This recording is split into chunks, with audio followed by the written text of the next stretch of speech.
Rreth 20 kilometra larg qytetit të Shkodrës, po ndërtohet hidrocentrali Ashtës, që është vepra e parë hidroenergjetike që ndërtohet në Shqipëri gjatë 20 viteve të fundit. Ndërtimi i këtij hidrocentrali është dhënë me koncesion kompanisë Energy Ashta, një bashkim i dy kompanive austriake.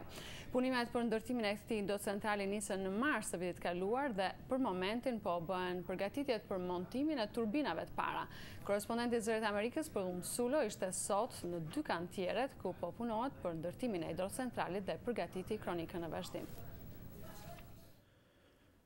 Hidrocentrali më i ri i Shqipërisë i Ashtës po ndërtohet rreth 20 km larg qytetit të Shkodrës në afërsi të hidrocentralit të Vautë-Deos. Ai do të jetë hidrocentrali i katërt mbi kaskadën e lumit Drin dhe i pari që ndërtohet në Shqipëri gjatë 20 viteve të fundit. Punimet po realizohen nga kompania Energy Ashta, një bashkim i kompanive austriake Verbund dhe ENV.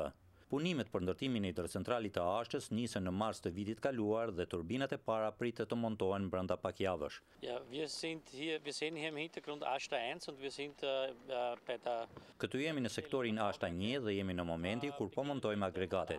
Kemi patur disa vështirësi kur ishim për mbytyjet e vitit kaluar, megjithatë kemi punuar me intensitet dhe jemi përmbajtur afateve. Mendojmë që nga fundi i vitit të ardhshëm do të vëmë në punë hidrocentralin e Ashtës.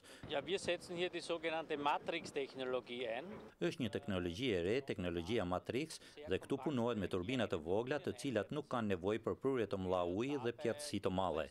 Ndërkohë dhe në sektorin Ashta 2 punimet kanë avancuar duke të kaluar dhe problemet e lindura gjatë muajve dhjetor dhe janar për shkak të prurjeve të mëdha të lumit Drin dhe përmbytjeve masive që dëmtuan një pjesë të punimeve. Momentan werden hier die Saugrohre versetzt. Die Saugrohre sind die Maßnahmen, die notwendig dafür sind. Për momentin, këtu po montohen tubat që do të thithin ujin dhe pastaj do të vendosen tubacionet bashkë me turbinat që do të prodhojnë energjinë elektrike.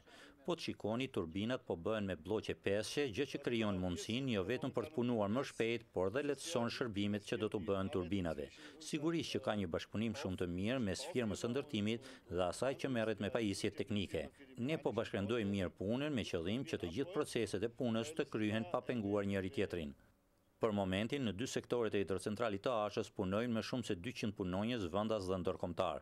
Punimet për ndërtimin e hidrocentralit nisën në mars të vitit 2010 dhe pritet të përfundojnë në vitin 2012, kohë kur nga 90 turbinat Matrix është parashikuar të prodhohen 240.000 kWh energji elektrike që do të mundsojnë furnizimin me energji të rreth 100.000 familjeve. Hidrocentrali i Ashtës është një vepër e dhënë me koncesion nga qeveria shqiptare për një periudhë 35 vjeçare. Për Zërin e Amerikës nga Ashta Pëllumb Sulo.